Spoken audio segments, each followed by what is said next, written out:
దేవుడా లేకపోతే రావణాసురుడు దేవుడా? ఇంతగా సీతమ్మ తల్లిని రేపు చేయడానికి తీసుకెళ్ళాడా? వీళ్ళన్నిటి మీద డిస్కషన్ పెడతారు, సినిమాలు తీస్తారు, వీళ్ళని హీరో కింద చూపిస్తారు, వీళ్ళని హీరోయిన్ కింద చూపిస్తారు. అదే ఇతర మతాల మీద జీవించమని చూద్దాం. ఇందాక రామ్మోహన్ గారి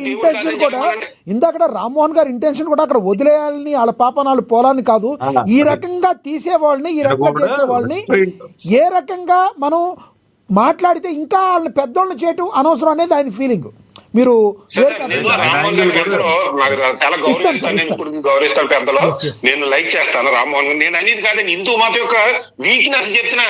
రైట్ రైట్ ఆ కర్మను వాడైపోతాడని వీక్నెస్ తోటి ఇవాళ హిందూ మతం నిలబడటానికి అదే కారణం, నాశనం అవడానికి అదే కారణం అండి. ఇప్పుడు అతను ఏమంటున్నాడు, సీతమ్మ తల్లిని బట్టలు చీర కట్టుకున్న సీతమ్మ రావణాసురుడు ఎత్తుకుపోయాడని. రావణాసురుడు రేపు చేయలేదండి, నాకు ఏం తెలుసు?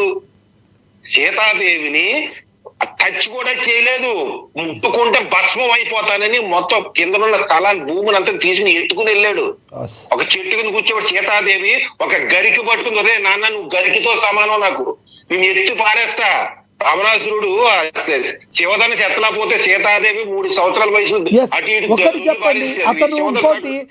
సార్, నేను చెప్పను.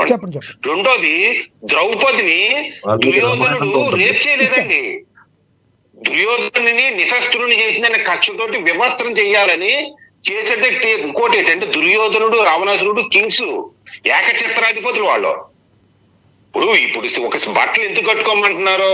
నీ ఇష్టం, ఈ చూపించుకో హక్కులు ఉంది. ఇప్పుడు సీతాదేవి ఉందండి, ద్రౌపది ఉంది, కుంతి ఉంది, గాంధర్వులు అంతా స్త్రీ హక్కుల కోసం పోరాడిన వాళ్ళు. ఇప్పుడు సీతాదేవి ఉంది, గార్గి అండి, ఇటు స్త్రీ హక్కుల కోసం పోరాడి విప్లవకారి గార్గి దగ్గర విద్యాభ్యాసం నేర్చుకుంది. తర్వాత జపాలి మహర్షి దగ్గర శ్రీరాముడు సీతాదేవి విద్యాభ్యాసం నేర్చుకుని, జపాలి మహర్షి విప్లవకారుడు, సామాజిక అసమానతల మీద నిరంతరం పోరాడి ఉండేవాళ్ళు. సీతాదేవి, ద్రౌపది, కుంతి, గాంధీలంతా కూడా స్త్రీ హక్కుల మీద పోరాడేవాళ్ళు, స్త్రీవాదులు. వీళ్ళంతా కూడా తన ధర్మాన్ని కట్టుబడి వస్త్రాలు కప్పుకోవడమే కాదు, తన కుటుంబ ధర్మాన్ని మెట్టింటోళ్ళకి పుట్టింటోళ్ళకి చెడ్డ పేరు రాకుండా కాపాడుకుంటూ వచ్చిన వ్యక్తులు. వాళ్ళని దుర్భాషలాడటానికి వారికి ఏం తెలుసండి? రైట్. ఇప్పుడు ఇంకొకటి ఇది ఏదైతే చాగంటి గరికిపాటి నరసింహరావు గారు ఉన్నారో, ఈయనకి సంబంధించి ఒక అబ్యూజింగ్ వర్డ్స్ కూడా ఆయన మాట్లాడారు. అంత దారుణంగా మాట్లాడతాన్ని నాన్వేష్ అనే అతనికి, దానికి సంబంధించిన సబ్స్క్రైబర్లకి మీరిచ్చే సలహా ఏంటి? మీరు ఏం చెప్పదలుచుకున్నారు? అతను ఏ విధంగా శిక్షించదలుచుకున్నారు? సమయం తక్కువ ఉంది, కొంచెం కంక్లూడ్ చేయండి సార్. ఇది హిందూ మతం ఆచరించే వాళ్ళ యొక్క చేతకానితనంగానే భావిస్తాను సార్. ఒక విశ్వ హిందూ పరిషత్ కానీ, ఈ RSS కానీ, లేదా బజరంగ దళ కానీ, లేదా హిందూ మతం మీద కోసమే పుట్టేనన్న భారతీయ జనతా పార్టీ కానీ, లేదా భారతీయ జనతా పార్టీ ప్రభుత్వాలు కానీ చర్యలు తీసుకోకపోవడం చేతకానితనం సార్. ఇప్పుడు ఇందాక మీరే అన్నారు, శివాజీ మీద సుమోటుగా మహిళా కమిషన్ కేసు తీసుకుంది, విచారణకు రమ్మన్నారు. మరి అతని మీద ఎందుకు తీసుకోరండి? చేతకానితనం. ఇదే వేరే మతం మీద అయితే వాళ్ళు ఊరుకుంటారా? వేరే మతం దేవుడు కాదు, దెయ్యాన్నమో దేవుడి కింద, దేవుని దెయ్య కింద వాళ్ళు ఊరుకుంటారా సార్? ఇప్పుడు మిగిలిన మతాల్లో కూడా భర్తలు కప్పుకుంటారు కదా, లేదు నువ్వు గొరక తీసేమంటే ఊరుకుంటారా వాళ్ళు? పద్ధతి కాదండి. ఇప్పుడు కప్పుకుంటారా లేదా వాళ్ళ ఇష్టం. నేను బట్టలు కట్టుకోవాలా లేదా అని అంటాలా, దానికి మతానికి లింక్ పెట్టకండి అన్నా. సీతాదేవి బట్టలు కట్టుకుంది ఎట్టుపోతే అటువంటి మూర్ఖత్వపు ఆ వాదన తీసుకురాకండి అంటున్నా. సీతాదేవి ఎంత, రావణాసురుడు ఎంత? రావణాసురుడు టచ్ చేయలేకపోయాడు సీతాదేవిని, దుర్యోధను కూడా టచ్ చేయలేకపోయాడు ద్రౌపదిని. ద్రౌపది చివరి వరకు కూడా తన శరీరాన్ని కనిపించకుండా ఉండడం కోసం, తన ప్రాణాన్ని పెట్టడానికి కూడా కళ్ళు తిరిగి పడిపోయిందని వస్త్రాన్ని వదలలేదండి. అది స్త్రీ యొక్క ధర్మం, హిందూ ధర్మం అది. రైట్.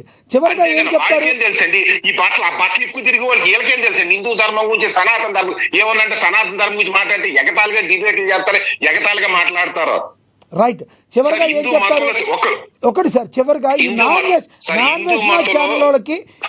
వేషణ ఛానల్ ఫాలో అయ్యే వాళ్ళకి కానీ మరి వీళ్ళకందరికీ ఏం చెప్తారు మీరు? సార్, నా అన్వేషణ అనేవాడు ఒక బకరాగాడు, నేను దాని గురించి అంటోలే.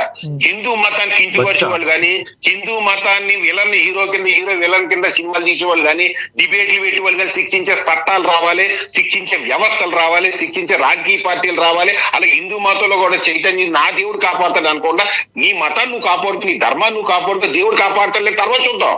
Right right. ధన్యవాదాలు. రావాలి హిందూ మతంలోని, హిందూ ధార్మిక సంస్థలు, హిందూ పీఠాధిపతుల్లోని, మఠాధిపతుల్లోని, ప్రభుత్వాల్లో కూడా తగిన చట్టాలు రావాలని నేను కోరుకుంటున్నాను సార్. ధన్యవాదాలండి మీ అభిప్రాయం తెలియజేసినందుకు అక్షర్ సచిన్ గారు.